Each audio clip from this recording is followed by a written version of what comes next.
মুসলমানেরা tit for tat হতে পারবে না। আমাদেরকে কেউ যদি একটা আঘাত করে আমরা চাই ডাবল আঘাত করার জন্য, ঠিক কিনা?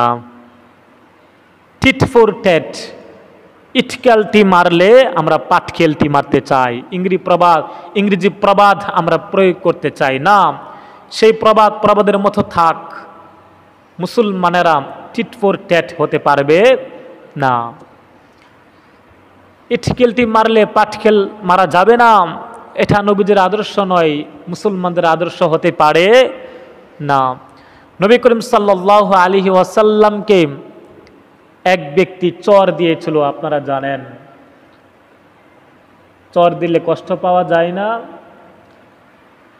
রাসূল আকরাম সাল্লাল্লাহু আলাইহি ওয়াসাল্লামকে যখন চর দিলেন, রাসূল সাল্লাল্লাহু আলাইহি ওয়াসাল্লাম উল্টা তাকে জিজ্ঞাসা করলেন, আপনি কষ্ট পাইছেন কিনা? আপনি কষ্ট পাইছেন কিনা? আপনি যে চর দিলেন, চিন্তা করতে পারেন। এটাই হচ্ছে নবীজির আদর্শ। এরকমই তো হওয়া উচিত আমাদের মুসলমানদের আদর্শ। আপনারা তো সবাই জানেন, এক বুড়ি মহিলা রাসূল সাল্লাল্লাহু আলাইহি ওয়াসাল্লামের যে রাস্তা দিয়ে হাঁটতেন, কাঁথা বিছিয়ে রাখতেন। রাসূল আকরাম সাল্লাল্লাহু আলাইহি ওয়াসাল্লামকে কষ্ট দিতেন। রাসূল আকরাম সাল্লাল্লাহু আলাইহি ওয়াসাল্লাম যখন নামাজ আদায় করতেন, পছা নারী বড়ি রাসূল সাল্লাল্লাহু আলাইহি ওয়াসাল্লামের উপর মেরে দিত। রাসূল আকরাম সাল্লাল্লাহু আলাইহি ওয়াসাল্লামের উপর ফেলে দিত।